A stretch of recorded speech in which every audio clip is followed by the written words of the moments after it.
Hi, I'm here in my Pugney's Apiary. Probably the most productive honey-wise apiary that I've got. You see already there's two Langstroth deep supers on empty there. Not be full, but they need the space to go up as well. What I'm doing now, I've made quite a few splits today, and I'm doing it. I'm weakening the colonies, but they're so strong at the moment, and it's only the 26th of April.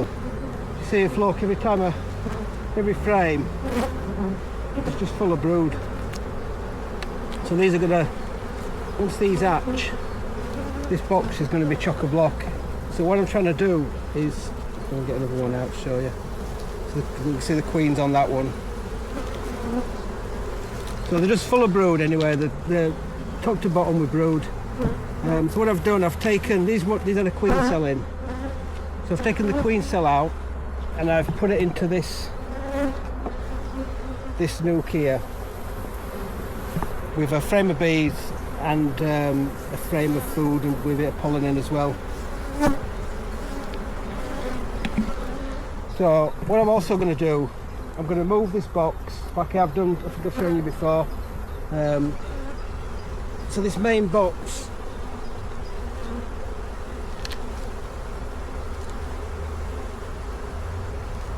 so I've taken the queen cells out, I've taken some brood out and I've taken some food out.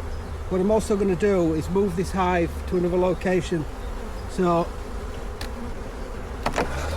it's quite heavy, this one. Right, so I'm going to move this over.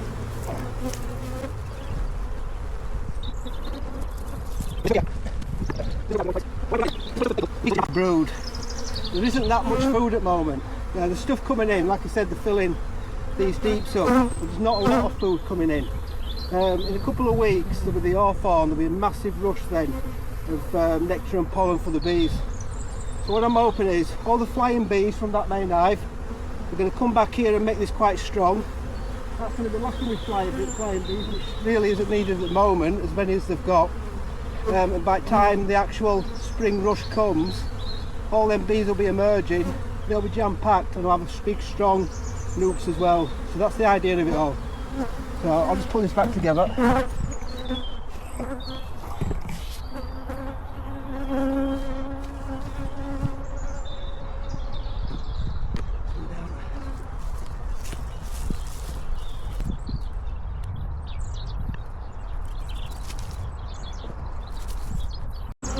Just to show you what I mean about these, how good they are here at Pugney's. I don't know if you can see down in the seams, but there's capped honey on every single frame of this bees. I've just lifted it off there and you can tell how much honey there's in there. There's loads. I think that's one of two that I've got on here, and they say it's still in April. So I've just finished my inspection here at Pugney's. So that hive there, it's got two deep Langstroth supers on. It's filled the bottom one there, the middle one on there, and then into the top one. And it's the same with this hive as well. So there's some hives that are really struggling to get food in, and they're sort of, these ones are banging it in. That's a split I've done. So you see all the bees flying in because they're coming from the main hive and coming back here where the home used to be. So that'll make that nuke quite strong. They've got a frame of brood, a frame of food, and all the flying bees that are coming back in there. So it's another one. So I've taken a split, so you'll see further down when I've done this a couple of times today. So this hive's been moved from the other end of the apiary. There's not many bees out the front because all the bees are going to the nooks that I've created down there. And this is another one with two nooks together. So I've made two nooks up. All the flying bees are coming back to this one, thinking it's home, when I've moved the main hive further down the apiary.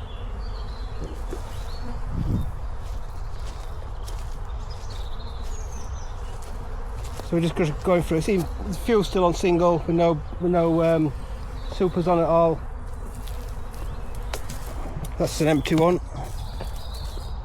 That's another nuke that I've made up today. And another. So all in all I've made what? 1, 2, 3, 4, 5.